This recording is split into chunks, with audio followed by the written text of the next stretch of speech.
Good morning friends. आज अपन पढ़ेंगे government of India act 1919। तो ये क्यों आया था और इसके क्या उद्देश्य थे। तो ये क्यों आया था, तो होम रूल जो लीग आंदोलन था, होम रूल लीग आंदोलन और कांग्रेस द्वारा स्वराज की मांग किए जाने को लेकर जब स्वराज की मांग की जा रही थी, तो उस स्वराज की मांग की पूर्ति के लिए ब्रिटिश सरकार ने एक व्यापक जो है ना दस्तावेज बनाया था।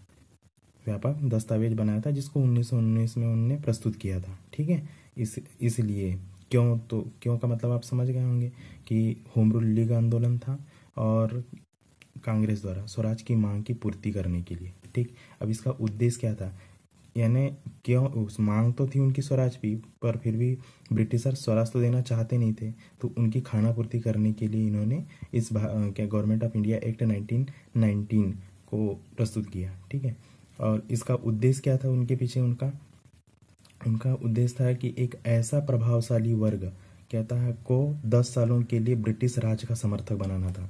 ठीक है, 10 सालों के लिए एक भारत में जो प्रभावशाली वर्ग था उसको अपना समर्थक बनाना था। ठीक है, अब इसको इसका जो दूसरा नाम है गवर्नमेंट ऑफ इंडिया एक्ट का 1919 का दूसरा नाम मॉन्टेग्यू चेम्सफोर्ड सुधार भी कहा जाता है। वो इसलिए कहा जाता है क्योंकि मॉन्टेग्यू उस समय भारत सचिव थे। मॉन्टेग्यू भारत सचिव थे और चेम्सफोर्ड वायसराय थे। ठीक है, भारत के, ठीक है, वायसराय थे। तो इन दोनों ने मिलकर ही ये योजना प्रस्तुत की थी यहाँ पे, इसलिए इसको बोलते हैं मॉन्टेग्यू चेम्सफोर्ड सुधार भी बोलते हैं। ठीक है, अगर पूछे पहली बार घोषित कब हुआ था, तो जो ब्रिटिश पार्लियामेंट है उसमें पहली बार 20 अगस्त 1917 को ये वहाँ पे घोषित किया गया था। कहाँ पे, ब्रिटिश पार्लियामेंट में, यहाँ पे नहीं, यहाँ पे तो 1919 में आया था। ठीक है, और यहाँ लागू कब हुआ था, 1919 में यहाँ पे आया इंडिया में, और इंडिया में लागू कब किया गया था, 1921 में। ठीक है, 1921 में, ये डेट जरूर याद रखिएगा। ठीक है, अब इसके कुछ फैक्ट्स देख लेते हैं जो अपने प्री के हिसाब से इम्पोर्टेंट है। ठीक है, प्रांतों में, इसमें पहला पॉइंट था कि प्रांतों में द्वैध शासन। ठीक है, मैं बताऊंगा कैसा द्वैध शासन है। प्रांतों में जो द्वैध शासन की व्यवस्था की शुरुआत की गई थी, तो क्वेश्चन यही पूछता है सबसे पहले, ये बहुत इंपॉर्टेंट फैक्ट है कि प्रांतों में द्वैध शासन व्यवस्था की शुरुआत किसे अधिनियम के तहत हुई है या किसकी एक्ट के तहत हुई, तो उसका आंसर है गवर्नमेंट ऑफ इंडिया एक्ट 1990। ठीक है, तो प्रांतों में द्वैध शासन की जो शुरुआत है, प्रांतों में द्वैध शासन की जो शुरुआत है, शासन व्यवस्था की शुरुआत, वो गवर्नमेंट ऑफ इंडिया एक्ट 1990 से हुई है। और अगर पूछ लेगा कि प्रांतों में जो द्वैध शासन व्यवस्था के जो जनक हैं, प्रांतों में जो द्वैध शासन व्यवस्था के जनक हैं वो हैं लियोनस कार्टियस, लियोनस कार्टियस। ठीक है, अब क्या है, प्रांतों में प्रांतीय कार्यकारिणी होती थी, जैसे अभी होती है ना, राज्यों में होती कार्यकारिणी। ठीक है, विधानसभा होती, विधान परिषद होती, ठीक उसी प्रकार अब ये तो अभी का परिवर्तित रूप है। पहले ऐसा हुआ करता था कि गवर्नर और उसकी कार्यकारिणी के सदस्य एक हो गया, एक भाग गवर्नर और उसकी कार्यकारिणी के सदस्य, और दूसरा भाग है गवर्नर तथा उसके मंत्रीगण के सदस्य। ठीक है, गवर्नर और उसकी कार्यकारिणी के सदस्य, और फिर दूसरे में आ जाएंगे गवर्नर तथा इसके मंत्रीगण के सदस्य। ठीक है, याद रखेंगे आप कि प्रांतों में द्वैध शासन की व्यवस्था की शुरुआत तो इसी से हुई है। अब पूछ सकते हैं कि जो कितने प्रांतों में विधान परिषदों का गठन किया गया था, विधान परिषदों का जो गठन है कितने प्रांतों में किया गया था, तो 8 प्रांतों में, लगभग 8 प्रांतों में, 8 प्रांतों में विधान परिषदों का क्या था, गठन किया गया था। ठीक है, इंपॉर्टेंट पॉइंट है ये, 8 प्रांतों में। फिर दूसरा पॉइंट है कि प्रांतीय विषयों को, ये दूसरा फैक्ट है, पहला तो प्रांतों में द्वैध शासन की व्यवस्था 1919 के अधिनियम से की गई। फिर दूसरा है प्रांतीय विषयों को 2 भागों में विभाजित किया गया। अब वो कौन से दो भाग थे, विषयों को, जो विषय थे प्रांतीय विषय, उनको 2 भागों में विभाजित किया गया था। वो कौन कौन से 2 विषय थे, एक तो पहले थे हस्तांतरित विषय और दूसरे थे आरक्षित विषय। ठीक है, हस्तांतरित विषय और दूसरे थे आरक्षित विषय।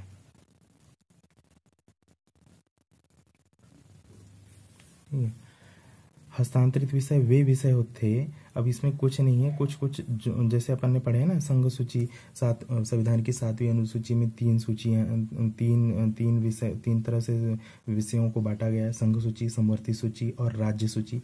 ठीक उसी प्रकार इसमें भी कुछ विषयों को वर्गीकृत किया गया है। हस्तांतरित विषय में क्या होता था कि जो इसका जो प्रशासन होता था वो गवर्नर द्वारा लोकप्रिय मंत्रियों के सहयोग से, जैसे मैंने पहले बताया आपको, ये इसमें कि ये प्रांत में जो द्वैध शासन थे तो गवर्नर और उसकी कार्यकारिणी के सदस्य हुआ करते थे और दूसरा गवर्नर तथा इसके मंत्रीगण के सदस्य। तो इन्हीं में से इन्हीं के द्वारा जो है सेपरेट सेपरेट जो है इसका डिसीजन यानी प्रशासन किया जाता था, गवर्नेंस किया जाता था। ठीक है, तो हस्तांतरित विषय में क्या होता था कि जो प्रशासन है, प्रशासन इन विषयों का जो प्रशासन है वो क्या करता था, गवर्नर द्वारा उनके लोकप्रिय मंत्रियों के सहयोग से करता था। तो उनको उन विषयों को क्या बोलेंगे, हस्तांतरित विषय। अब इनमें कौन कौन से विषय ऐसे शामिल हैं, तो ये इसमें प्रमुख रूप से स्थानीय स्वशासन है ना, लोकल सेल्फ गवर्नमेंट। याद रखना लोकल सेल्फ गवर्नमेंट के जनक जो थे ना रिपन थे। ठीक है, लॉर्ड रिपन।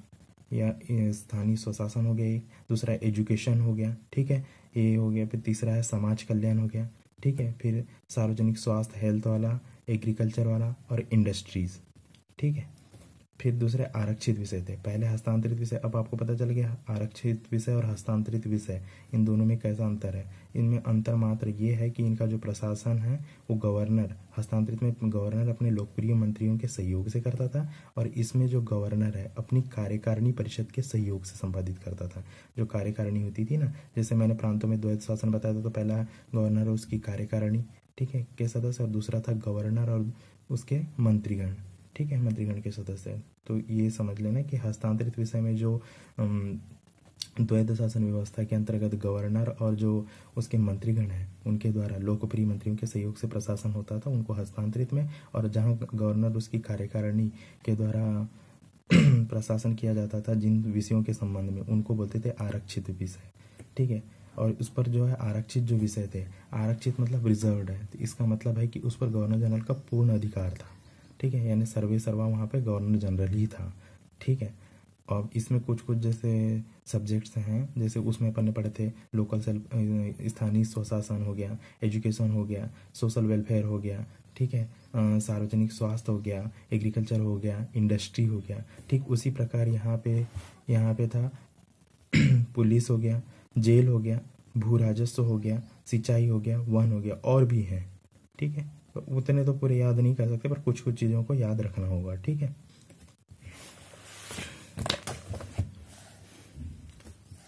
अब पहला पॉइंट हो गया प्रांतों में द्वैध शासन की व्यवस्था की शुरुआत किससे हुई थी, 1919 के भारत शासन अधिनियम से। ठीक है, गवर्नमेंट ऑफ इंडिया एक्ट 1919 से। ठीक है, सेकेंड पॉइंट अपन ने ये पढ़े कि प्रांतों के विषयों को याद रखना, प्रांतों के विषयों को दो वर्गों में बांटा गया था। एक तो पहला था कौन सा, हस्तांतरित विषय, और दूसरा कौन सा था, आरक्षित विषय। मैंने उनको बता दिया कि कौन से विषय थे और उनमें कौन कौन से सब्जेक्ट आते थे। ठीक, तीसरा पॉइंट है कि भारत में जो महिलाओं को पहली बार वोट देने का अधिकार प्रदान किया गया था वो इसी act, government of India act 1919 के द्वारा ही दिया गया था। तो इसको तो आप ऐसे ही याद रखें, ये इम्पोर्टेंट है। ठीक है, फिर इम्पोर्टेंट तो खैर सभी ही हैं, पर ये न पहली बार भारत में पहली बार महिलाओं को मत देने का अधिकार जो मिला वो गवर्नमेंट ऑफ इंडिया एक्ट 1919 के ही द्वारा ही मिला। ठीक है, फिर अगला पॉइंट है केंद्रीय व्यवस्थापिका को। ठीक है, केंद्रीय जो व्यवस्थापिका थी उसको भी क्या था, द्विसदनी संस्था बना दिया गया। ठीक है, जैसे अपन ने प्रांतों में द्वैध शासन की व्यवस्था की थी ना, वैसे यहाँ पे केंद्रीय व्यवस्थापिका को भी द्विसदनी संस्था बना दिया गया। अब वो द्विसदनी व्यवस्था कौन कौन सी थी, एक पहली थी केंद्रीय विधानसभा, दूसरी थी राज्य परिषद। ठीक है, अभी जैसे लोअर हाउस और अपर हाउस है ना, लोकसभा और राज्यसभा। ठीक है, ठीक उसी प्रकार केंद्रीय विधानसभा यानी केंद्रीय विधानसभा को अभी का लोकसभा मान लो और राज्य परिषद को अभी का राज्य परिषद को अभी का राज्यसभा मान लो। ठीक है, ठीक उसी प्रकार से थे केंद्रीय व्यवस्थापिका को भी द्विसदनी संस्था बना दिया गया था, यानी 2 सदन थे केंद्र में भी। अब इसमें कितने सदस्य थे ये पूछा जा सकता है, ये जरूर याद रखना ये सदस्यों वाला, क्योंकि ये एक स्पेशल है तो इसके बारे में हर वो चीज़ जो अपने को लगता है कि इम्पोर्टेंट है वो कर लेना चाहिए। और उसमें भी ज़्यादा पॉइंट नहीं है, मुश्किल से 16-17 पॉइंट, 15 या 16 पॉइंट होंगे जो आपको पढ़ने हैं और उन्हीं में से क्वेश्चन आएगा।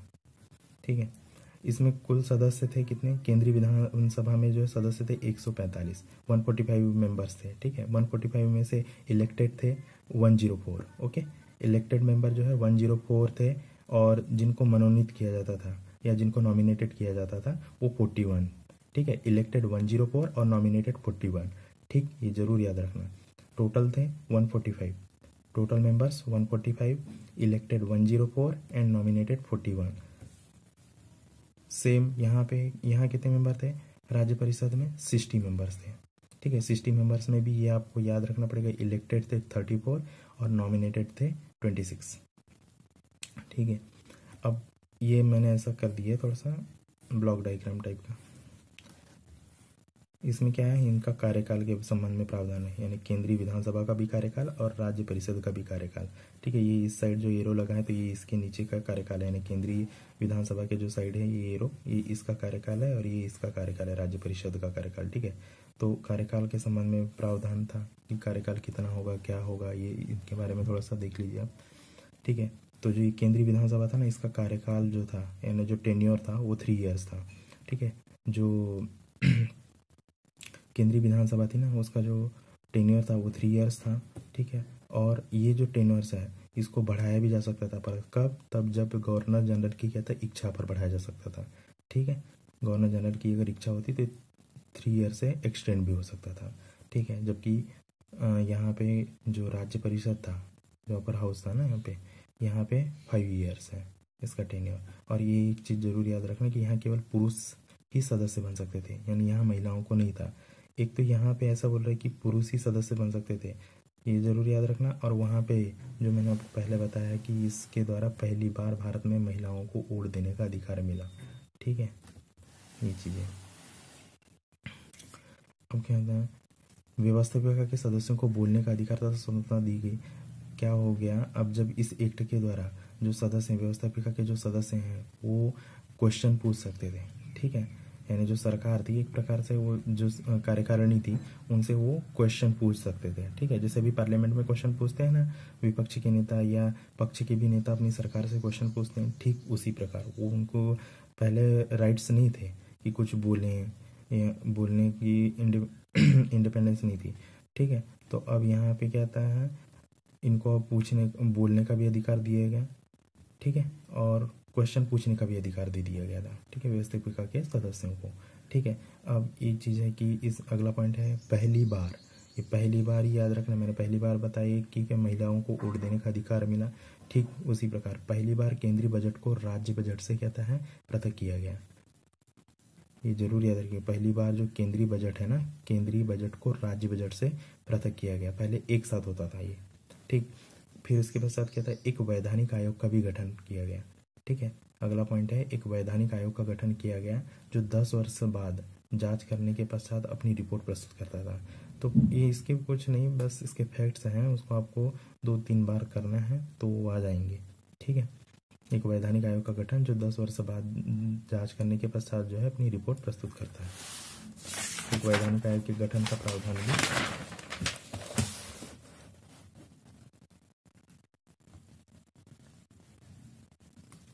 ठीक है।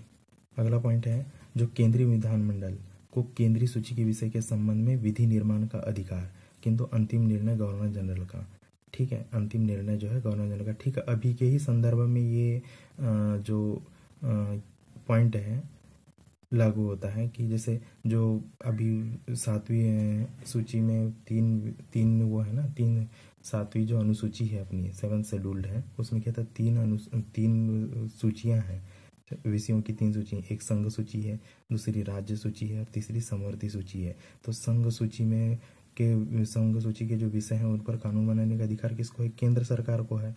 पर अंतिम निर्णय जो है ना, कोई भी कानून बनाएंगे तो उसके बाद राष्ट्रपति महोदय उस पर साइन करेंगे ना, तो एक प्रकार से राष्ट्रपति तो खैर केंद्र सरकार के अधीन ही है, पर फिर भी एक प्रकार से अपन बोल सकते हैं कि अंतिम निर्णय किसका होगा, राष्ट्रपति महोदय जब साइन करेंगे। ठीक उसी संदर्भ में कि केंद्रीय विधानमंडल को केंद्रीय सूची के विषय के संबंध में विधि निर्माण का अधिकार, किंतु अंतिम निर्णय किसका, गवर्नर जनरल का, ठीक है। प्रांतीय विधानमंडलों को देखो, ये कुछ नहीं है, इसी का डुप्लीकेट है, बस यहाँ प्रांतीय विधानमंडल है, प्रांत है। प्रांतीय विधानमंडलों को प्रांतीय विषयों के संबंध में विधि निर्माण का अधिकार है, किंतु गवर्नर जनरल द्वारा सीमित है।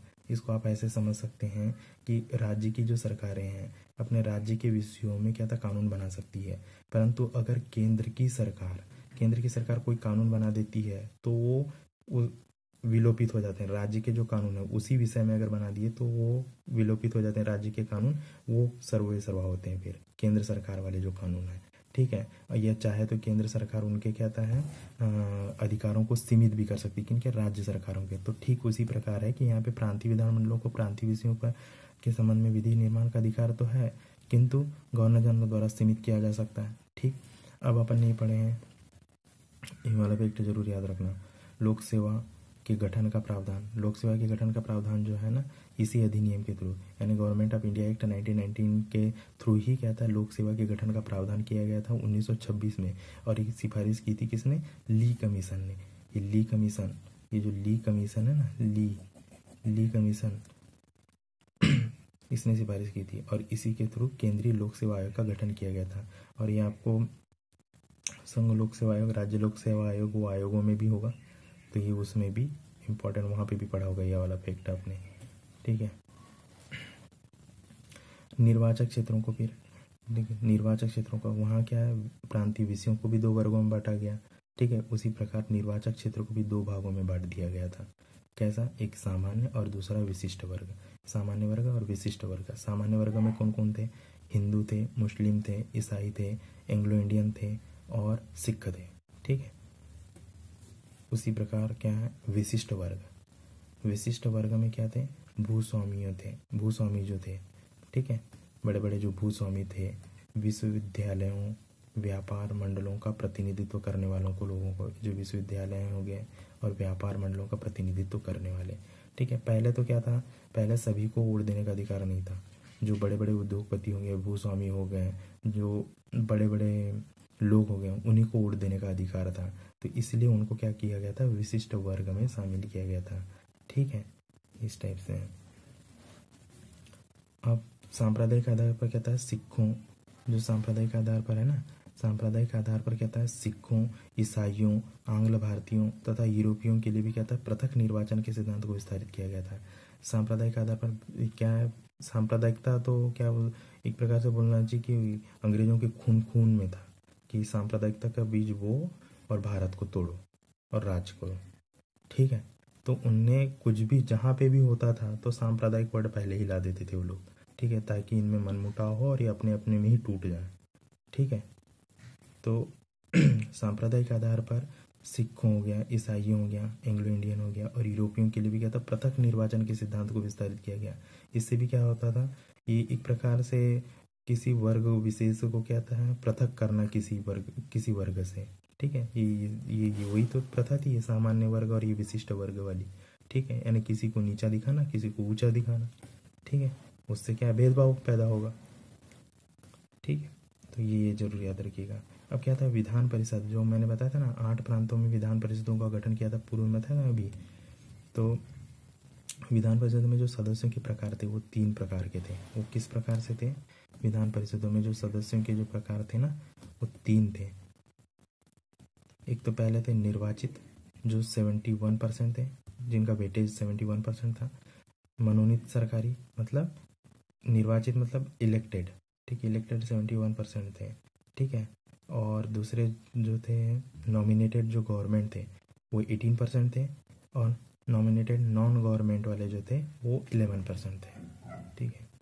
फिर सीमित मताधिकार तथा सांप्रदायिक निर्वाचक मंडल की व्यवस्था की गई। मैंने बताया ना सांप्रदायिक निर्वाचन के तो उनके खून में ही था, ताकि बांटना था और राज करना था भारत पर, तो ये तो कर ही रहे थे। और सीमित मताधिकार, सीमित मताधिकार मैंने बोला ना पहले, सभी को मत देने का अधिकार नहीं था, कुछ विशिष्ट वर्गों को ही मत देने का अधिकार था। जैसे मैंने बताया भी था पहले, भूस्वामी हो गए, बड़े बड़े उद्योगपति हो गए, विश्वविद्यालय व्यापार मंडलों के प्रतिनिधि, तो इन्हीं को मत देने का अधिकार था।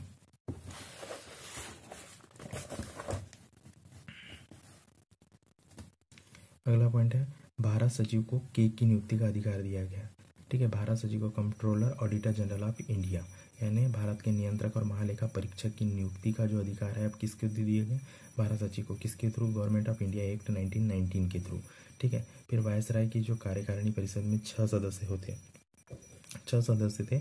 6 सदस्यों में से कमांडर इन चीफ को जो छोड़कर जो 3 सदस्यों का भारतीय होना आवश्यक था, ठीक है।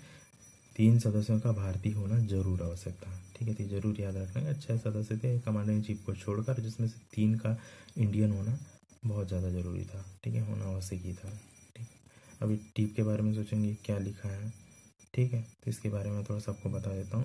इन्होंने प्रस्तुत तो किया था, कांग्रेस ने क्या मांग की थी और होम रूल लीग ने क्या मांग की थी, स्वराज की मांग की थी। जैसे मैंने बताया था कि क्यों आया ये एक्ट, ऐसी क्या ज़रूरत पड़ी। और भारत का जो संवैधानिक विकास का जो इतिहास आप पढ़ेंगे ना, तो उसमें से ये भी एक कड़ी के रूप में है कि गवर्नमेंट ऑफ इंडिया एक्ट 1919 और जितने सारे भी एक्ट हैं अभी इसके बाद 1935 भी अपन पढ़ेंगे जो है अपने प्री में। ठीक है, तो ये सब सभी का वेटेज था। ठीक है, सभी का योगदान रहा है। ठीक है, तो अब ये देख लीजिए 1918 ईस्वी में बम्बई में, ठीक है, 1918 में क्या था, बम्बई में या बॉम्बे में जो हसन इमाम के नेतृत्व में कांग्रेस का अधिवेशन हुआ था बम्बई में। ठीक है, वहाँ पे क्या किया गया कि कांग्रेस ने इन प्रस्तावों पे, ये जो 16 पॉइंट है ना, 16 पॉइंट है या गवर्नमेंट ऑफ इंडिया एक्ट 1919 के जितने भी प्रावधान थे उन पर चर्चा करने के लिए एक सम्मेलन बुलाया था। कहाँ पे, 1918 ईस्वी में बम्बई में, 1918 में बम्बई में हसन इमाम की अध्यक्षता में। ठीक है, ठीक है, हसन इमाम की अध्यक्षता में। तो क्या हुआ, एस.एन. बनर्जी जो थे ये सबसे वयोवृद्ध थे। ठीक है, एस.एन. बनर्जी जो थे सबसे क्या थे, एस.एन. बनर्जी वयोवृद्ध, एस.एन. जो बनर्जी थे इन्होंने क्या किया, उसका विरोध नहीं, सॉरी, इसका समर्थन किया। एस.एन. जो है बनर्जी जो है एक वयोवृद्ध नेता थे। इन्होंने क्या था, ये गवर्नमेंट ऑफ इंडिया एक्ट 1990 के जो प्रावधान थे उनका समर्थन किया इसी कांग्रेस के अधिवेशन में।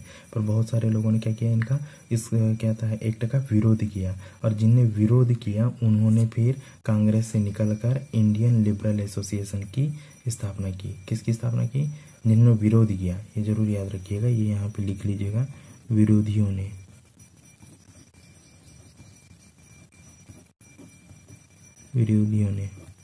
ठीक है, विरोधियों ने क्या किया, इंडियन लिबरल एसोसिएशन की स्थापना की।